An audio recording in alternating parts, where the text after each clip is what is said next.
Hello everybody and welcome back to the channel. It's your boy Shad, and today I'm here with another cool video. Today we're going to be talking about the Nuggets Summer League team. Before we get started, I just want to let it be known that this is not going to be a hypercritical type of video. We will be doing a little bit of a breakdown, but that's just like light breakdowns, just looking at a couple of plays that I saw that really highlighted the good things about these players, because that's what I want to take this time right now to do, highlight the things that are shining about their game so far, because obviously it's very unpolished at the NBA level right now. They've only played 2 games of the Summer League and it's still very early in their career, so we don't know everything for certain, but I can definitely talk about the good things that I have seen so far, and we're going to go over those first 2 games. So like, subscribe, let's get into it. Game 1 was actually very telling. Christian Braun had himself a really solid debut. He had 18 points, 6 rebounds on 8 of 17 shooting, and a couple of real good highlight plays, which all started off with a lob from, I believe it was Collin Gillespie in the first quarter of that game against the Timberwolves, which got everyone, including me, out of their seats when they were watching at home. Actually, not out of my seat. I was laying down in bed right here watching the game, and I stood up. So still kind of got out of my seat. But regardless, it was a very exciting play, and it really reaffirmed to me this is an exciting player. This is a player that's going to come in and add athletic value instantly. And it also reaffirmed his strengths that we highlighted in that Christian Braun, that draft breakdown video that I did about him. And I was talking about the fact that he is a really good transition player, and he knows when to get out on the break. As a wingman, as a ball handler, he knows how to run a fast break, right? And that I mentioned how crucial that's going to be for the Nuggets in the regular season. And we see it here, right? Even with lower level talent around him, he's still able to fill his lane properly. He's still able to get a lot of really strong finishes on the break. He's an athletic wing, and he's fulfilling the role already that he's going to be playing with the Nuggets during the regular season. And this is what I was talking about when I said that his game is extremely transferable. Every team needs a Christian Braun type of player on their roster. Someone who can be athletic, someone who can play off of the ball, someone who knows how to play perimeter defense, someone who just knows how to fill their role in a physical sense on the fast break, and in a mental sense of, all right, this is what I have to do.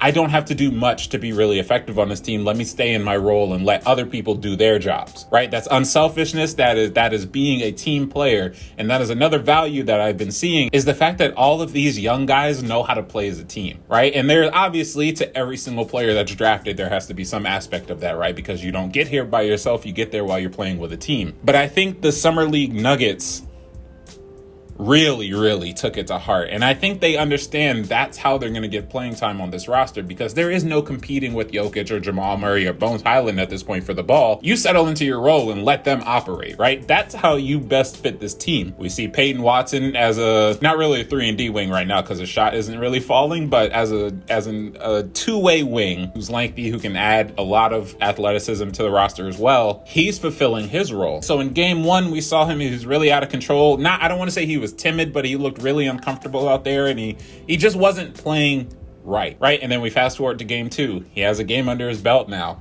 He's much more under control on the ball. He's more confident. Honestly, if you saw the way that he was attacking the rim and attacking the 3-point line on that 1-3 that he made, he got the confidence in him during game 2. And we saw it, right? He finished with 19 points, 7 rebounds on 8 of 12 from the field, which is incredible. It's quick development like that in the span of just a game, right? That gives me really a lot of hope. There is a guy I haven't talked about, which is Collin Gillespie, who has taken one of the two-way contracts that this roster has. I really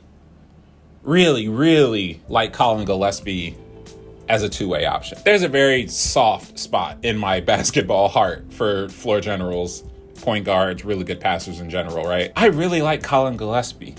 His second game, 17 points, 7 boards, 6 assists. Really good playmaking, really good floor generaling, really good vision. And there was one play in particular that really caught my eye. Don't ask me when it was, what quarter, what time. I know this side of the court and I know what happened. Collin Gillespie was clapping, I believe, at Peyton Watson, who was just dribbling on the left side of the court.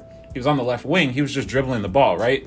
Collin's clapping at him like, all right, give me the ball right now. If you were to look at the right corner, there was an open nugget that Collin Gillespie was trying to get the ball to, right? So Collin, in all of his playmaking and floor generaling wisdom, understood that this pass to my left has to get here quickly before the defense has a chance to reset. That type of communication for a swing pass makes me oh so happy. Not a lot of players are going to clap for a swing pass, right? Not a lot of players are going to get in their teammates' grill and be like, all right, you got to pass this damn ball really quick so we can get that ball over there, right? It was something that Tim Legler had talked about on JJ Redick's podcast. And he was talking like, one of the things about coaching is that you have to be able to tell these guys and get them comfortable with the fact that you may be moving around a lot. You may touch the ball a lot, but the play's not drawn up for you, right? You have to be okay with doing the extra stuff on the ball and off the ball that may not lead to your very own production, but leads to the team's production. I think the Nuggets have internalized that philosophy, and it's showing. They play a lot of team basketball. There's not a lot of heroics. Part of the reason why their scoring is so low because there's not one guy just taking over every single game, right? They play a very team-oriented style of basketball. And I've been really impressed. Peyton Watson, or Peyton Watson, is a Jared Vanderbilt type of player. And I know we've been talking about the Timberwolves a lot. This is now 3 videos that the Timberwolves will have been mentioned. But he really gives off the vibe of a really scrappy hustler who knows actually how to play defense, but also gives the extra 10% on top of his 100% to get that loose ball, to go get to the rebound, to go defend a guy, to go chase out, to go close out on a shooter, whatever it is.